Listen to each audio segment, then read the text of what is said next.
Assalamu alaikum friends, Allahumma salli ala Sayyidina Muhammad wa ala ali Muhammad. Hope you are doing well. In our previous video, I discussed many things about interview और आज की इस video के अंदर हम छठे point से start करेंगे क्योंकि पिछले वाली वीडियो में मैंने 5 पॉइंट्स इंटरव्यू से रिलेटेड बहुत इंपॉर्टेंट बताए थे।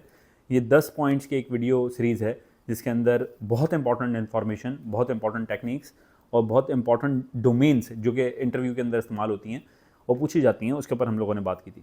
फर्स्ट हम लोगों ने जॉब स्पेसिफिकेशन के ऊपर बात की थी कि उसके रिलेटेड आपको नॉलेज होनी चाहिए। सेकंड, करंट अफेयर्स और वर्ल्ड अफेयर्स के बारे में आप लोगों को इन्फॉर्मेशन होनी चाहिए। तीसरी बात मैंने आप लोगों से की थी कि ऑर्गेनाइजेशनल अवेयरनेस होनी चाहिए कि जिस ऑर्गेनाइजेशन में आप इंटरव्यू दे रहे हैं उसकी इन्फॉर्मेशन आपके पास होना चाहिए। और फिर मैंने आप लोगों से बताया था कि एनालिटिकल क्वेश्चंस जो कि सिचुएशन बेस्ड क्वेश्चंस होते हैं उसके ऊपर बात की थी हम लोगों ने डिटेल के अंदर। ये पिछली वाली वीडियो के मैं थोड़ा सा रेफरेंस दे रहा हूँ, रिकैप दे रहा हूँ। और फिर पास्ट वर्क जो आपका जो लास्ट ऑर्गेनाइजेशन या जो फील्ड एक्सपीरियंस हो उसके ऊपर भी मैंने बताया था किस तरीके से क्वेश्चंस घूम सकते हैं।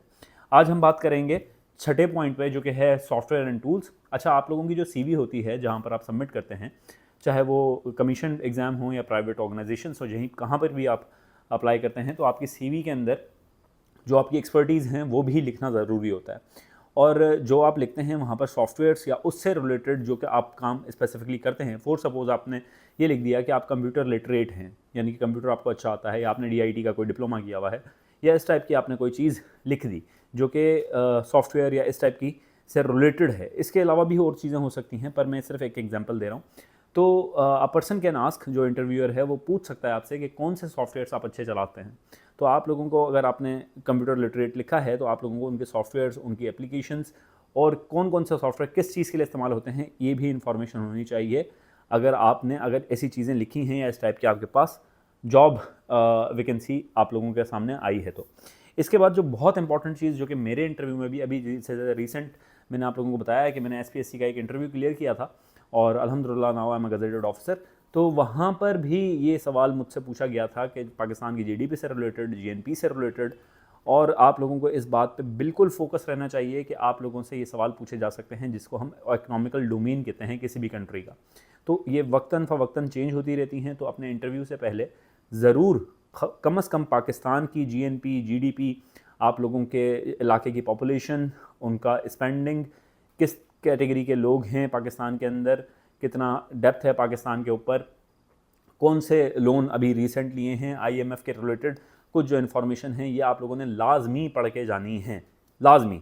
ओके, इसके बाद आ जाते हैं कि जो है वर्क प्लेस एथिक्स के ऊपर, कि वर्क प्लेस एथिक्स के लिए आप लोगों से सवाल पूछे जा सकते हैं। इसके सवाल कैसे बन सकते हैं कि फॉर सपोज अगर आप एक फ़ीमेल कैंडिडेट हैं तो आप लोगों से ये पूछा जा सकता है कि जो जेंडर डिस्क्रिमिनेशन है इसके बारे में पूछा जा सकता है कि आप लोग क्या सोचते हैं। तो इसका पहले से सवाल का जवाब प्रिपेयर करके जाएं। एक टिप मैं एक और आप लोगों को यहाँ पर देना चाहूँगा कि इंटरव्यू पास वही लोग करते हैं जो कि प्लान पहले से कर रहे होते हैं। अगर आपने मनी हाइस्ट सीज़न देखा है, उसके अंदर जो प्रोफेसर होता है वो क्या करता है कि अगर मुझसे ये चीज़ होती है, अगर सिचुएशन ऐसी होती है तो इसका मैं ये काम करूँगा, अगर सिचुएशन ऐसी होती है तो मैं ये काम करूँगा।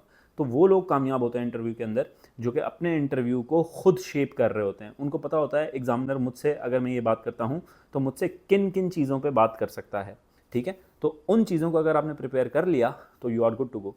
हमेशा एक बात याद रखिएगा, हमेशा अपनी ज़िंदगी के अंदर, कि सवाल का आंसर देना इंपॉर्टेंट नहीं होता, सवाल का सही आंसर देना और टू द पॉइंट रहना इंपॉर्टेंट होता है।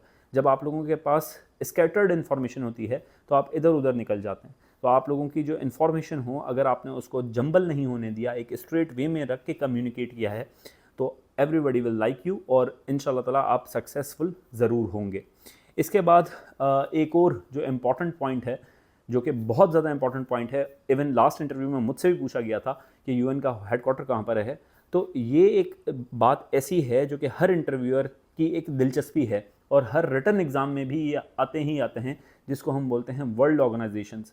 जैसे UN के बारे में आप लोगों को पता होना चाहिए, यूनाइटेड नेशंस के बारे में आप लोगों को पता होना चाहिए, यूरोपियन यूनियन के बारे में आप लोगों को पता होनी चाहिए, शंघाई कॉर्पोरेशन ऑर्गेनाइजेशन के बारे में आप लोगों को पता होना चाहिए। मतलब इससे रिलेटेड जो भी चीज़ें हैं जो कि पाकिस्तान से रिलेटेड हैं, जो कि वर्ल्ड ऑर्गेनाइजेशन से रिलेटेड हैं, CPEC से रिलेटेड हैं, इनके बारे में, इनके हेडक्वार्टर्स के बारे में, इनकी डेवलपमेंट्स के बारे में आप लोगों को लाजमी पता होना चाहिए। और पाकिस्तान किन किन कंट्रीज़ के साथ क्या क्या रिलेशन रखता है ये भी आप लोगों को लाजमी पता होना चाहिए। ये टाइम टू टाइम चेंज होते रहते हैं, तो इंटरव्यू से एक हफ़्ता पहले ये तैयारी की जाती है और बिल्कुल थॉरो की जाती है और इसके नोट्स बनाए जाते हैं, ठीक है।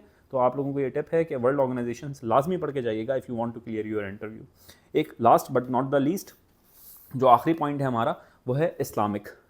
इस्लामिक पॉइंट ऑफ व्यू से रिलेटेड जब भी आप कोई एफपीएससी का इंटरव्यू दे रहे हैं, एसपीएससी का दे रहे हैं, सीएसएस का दे रहे हैं, पीएमएस का दे रहे हैं, एसएसटी का दे रहे हैं, किसी का भी इंटरव्यू अगर आप दे रहे हैं, इवन के कभी कभी प्राइवेट ऑर्गेनाइजेशन में भी, पर अगर आप गवर्नमेंट साइड दे रहे हैं तो ये लाजमी होगा। आप लोगों से इस्लामिक रिलेटेड क्वेश्चंस पूछे जाते हैं। वो ज़्यादातर सवालात कहाँ से होते हैं, ये मेरी बात सुन लीजिए आप। वो ज़्यादातर सवालात 3 जगहों से लाजमी सवाल होते हैं। पहला जो मोस्ट फेवरेट टॉपिक है, जितने भी मैंने इंटरव्यूज़ देखे हैं उसके अंदर है कि कुरान पाक से रिलेटेड सवालात लाजमी होते हैं। अब वो सवालात की नोयत एक बात जहन में रखिएगा कि अगर आप 17 ग्रेड की जॉब के लिए अप्लाई कर रहे हैं या 16 ग्रेड की जॉब के लिए अप्लाई कर रहे हैं तो आपसे ये वो कभी भी ये नहीं पूछेगा कि कुरान पाक की सबसे लंबी सूरत कौन सी है। वो हमेशा उसकी टेक्निकल चीज़ों को पूछेगा। तो कुरान पाक से रिलेटेड जितनी भी टेक्निकल चीज़ें हैं वो आप लोगों से चारों कुल के बारे में कुछ इन्फॉर्मेशन रिलेटेड ले सकता है। वो आपने रुकूस के बारे में इन्फॉर्मेशन ले सकता है कि रुकू का क्या कॉन्सेप्ट है। आप लोगों से सूरह बकरा ये पूछ सकता है कि आप लोगों को ये तो पता होगा कि सूरह बकरा सबसे लंबी सूरत है, पर आप लोगों को क्या ये पता है कि सूरह बकरा कितने पारों पे रिलेटेड है। तो कुरान पाक की इन डेप्थ नॉलेज आप लोगों को होनी चाहिए बिफोर गोइंग टू इंटरव्यू। एक और जो इंपॉर्टेंट आस्पेक्ट है इस्लामिक पॉइंट ऑफ व्यू से रिलेटेड, वो आपके आते हैं आप सल्लल्लाहु अलैहि वसल्लम से रिलेटेड सवालात कि आप सल्लल्लाहु अलैहि वसल्लम गज़वात से रिलेटेड, मतलब कि आप सल्लल्लाहु अलैहि वसल्लम ने कितनी गज़वात में हिस्सा लिया, आप सल्लल्लाहु अलैहि वसल्लम की जो कि लाइफ है उसके बारे में रिलेटेड सवालात लाजमी पूछे जाते हैं और आप लोगों को इसके बारे में इंफॉर्मेशन होनी चाहिए। इसी से रिलेटेड जो आखिरी और तीसरा इंपॉर्टेंट पॉइंट है जो कि इस्लामिक पॉइंट ऑफ व्यू से पूछा जाता है, वो है गज़वात का, कि कौन सी जो जंग है वो कब लड़ी गई थी, उसके अंदर क्या इंपॉर्टेंट डेवलपमेंट्स हुई थी। ये कुछ 3 मेरे हिसाब से वो सवालात हैं जो कि हर एक इंटरव्यू के अंदर मुझसे तो कम से कम पूछे गए। कि मैं ये बोल सकता था कि इस्लामिक पॉइंट ऑफ व्यू से आपसे कहीं से भी पूछ लेगा, इस्लाम पढ़ें, ये पढ़ें, टाइम ज़ाया करता आपका। पर मैं आप लोगों को ये 3 पैरामीटर्स बता रहा हूँ कि ये 3 जो पॉइंट्स हैं, एक कुरान, एक आप सल्लल्लाहु अलैहि वसल्लम की लाइफ और तीसरा गज़वात, ये 3 तो लाजमी पढ़ के जाएं। अगर आपके पास टाइम है और आप समझते हैं कि यार मुझे और तैयारी करनी चाहिए तो 2 पॉइंट्स इसमें और ऐड कर लीजिए। एक तो आप लोगों के जो अरकान हैं इस्लाम के, उनको आप थोड़ा सा हिट करें, और खसूसन जो नमाज के टॉपिक्स हैं कि कौन सी नमाज़ कब पढ़ी जाती है और क्या मामलात हैं नमाज से रिलेटेड, ये आप लोग पढ़ लें। खुलफा राशिदीन के बारे में भी पढ़ सकते हैं, बट द थिंग इज़ कि जो 3 मैंने आपको लोगों को बताया वो बहुत ज़्यादा इंपॉर्टेंट है। आई थिंक इंटरव्यू सीरीज़ से रिलेटेड बहुत इंपॉर्टेंट डिस्कशन हम लोगों ने यहाँ पर कर ली है। एक आखिरी पॉइंट जो कि हम लोग आखिरी में करेंगे कि आप लोगों का एटीट्यूड डेवलपमेंट किस तरीके से होना चाहिए, एटीट्यूड क्या होना चाहिए, आप लोगों को किस तरीके से बात करनी चाहिए, किस तरीके से आप लोग एक अच्छा प्रेजेंट कर सकते हैं अपनी पर्सनैलिटी को, उसके ऊपर इंशाल्लाह ताला हम आखिरी और इस सीरीज़ की लास्ट वीडियो के अंदर बात करेंगे। आप लोगों से रिक्वेस्ट है कि आप चैनल सब्सक्राइब कर लें। वैसे मैं ज़्यादातर वीडियोज़ में अपनी बोलता नहीं हूँ, और मैं आप लोगों को एक डिस्क्लेमर भी दूंगा कि मुझसे बहुत सारे दोस्त ये पूछ रहे थे कि सर आपकी बुक कब आएगी। तो यार बुक 3rd एडिशन तो मुझे नहीं पता कि कब मैं शाया करता हूँ, पर हाँ कुछ ये मैंने बुक्स अभी अपनी लाइब्रेरी दोबारा से रिशफल कर रहा था क्योंकि आप लोगों के लिए अब दोबारा वीडियोस बना रहा हूँ। तो 7 से 8 बुक्स मेरे पास यहाँ पर मौजूद हैं। 2 मैं अपने लिए रखूँगा, 5 जिस दोस्त को चाहिए हों वो हमारे पुराने वाले नंबर यानी कि 03313936 840 के ऊपर मैसेज कर दे व्हाट्सएप। तो इंशाल्लाह ताला अगर बच गई बुक तो आप लोगों को मैं दे दूँगा। सिर्फ हमारे पास 5 कॉपीज़ अवेलेबल हैं 2nd एडिशन की। 3rd एडिशन कम से कम 6 महीने लगेंगे। तो जब तक के लिए अपना बहुत ख्याल रखें, मुझे दुआओं में याद रखें। अल्लाह हाफ़िज़।